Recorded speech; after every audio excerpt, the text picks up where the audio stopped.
আজকে রান্না করব চিকেন বিরিয়ানি। আসসালামু আলাইকুম। সবাই ভালো আছেন? আশা করি সবাই ভালো আছেন। আলহামদুলিল্লাহ আমিও ভালো আছি। রাইস কুকারে বসিয়ে দিয়েছি বিরিয়ানি। তেল দিয়ে দিয়েছি গরম করার জন্য। পেঁয়াজ কুচিগুলো দিয়ে নাড়াচাড়া করব। ভাজা হয়ে যাওয়ার পরে অর্ধেকটা উঠিয়ে রাখবো আর অর্ধেকটা এখানেই থাকবে। তারপর ভাজা হয়ে যাওয়ার পরে দিয়ে দিব আদা বাটা, রসুন বাটা।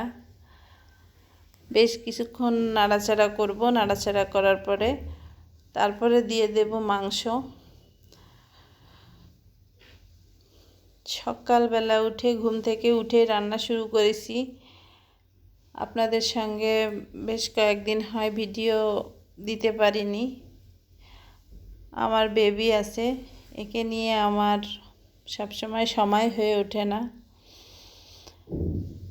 তারপর দিব এখানে বিরিয়ানির মশলার প্যাকেট পুরোটাই, হাফ কেজির মতন মাংস কষিয়ে নিব। কষিয়ে তারপরে পানি দিয়ে দিব। ভিডিও ছাড়াও অন্য অনেক কাজ থাকে যেগুলো আসলে মহিলাদের করে ওঠা হয় না। আমরা মহিলা মানুষ, একটা কাজ নয়, ছেলে মেয়ে, সংসার, বাহিরের একটা জগৎ আছে, সেখানেও কিছু করা লাগে। এই জন্য সবসময় সময় করে ভিডিও করাও হয় না বা দেওয়াও হয় না। যতটুকু সময় পারি আশা করি আপনাদের জন্য ভালো কিছু নিয়ে আসব।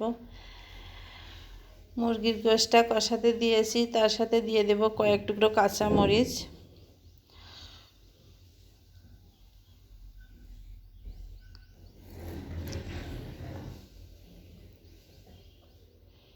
মাঝে মাঝে নাড়াচাড়া করে দিচ্ছি যাতে লেগে না যায়।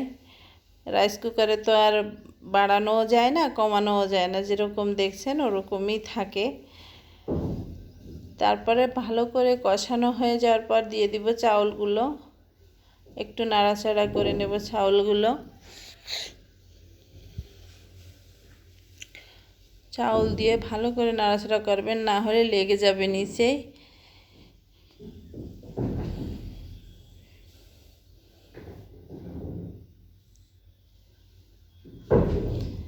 অনেকক্ষণ থেকে নাড়াচাড়া করে তারপরে আমি পানিটা দিয়ে দিচ্ছি, পরিমাণ মতন পানি।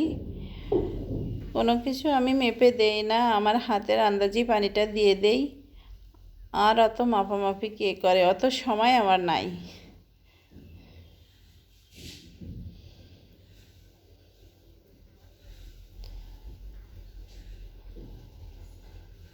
রান্না করতে করতে চোখের আন্দাজেই পানি দেই আমি।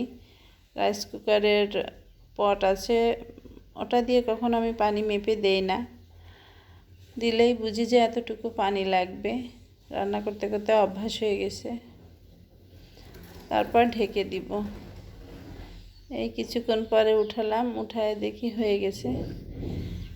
এখন আমরা সবাই খাবো।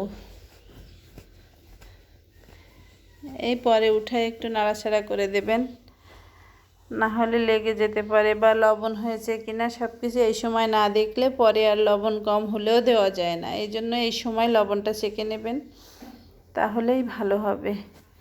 এই হচ্ছে আমার চিকেন বিরিয়ানি। আলহামদুলিল্লাহ, ভালো থাকবেন।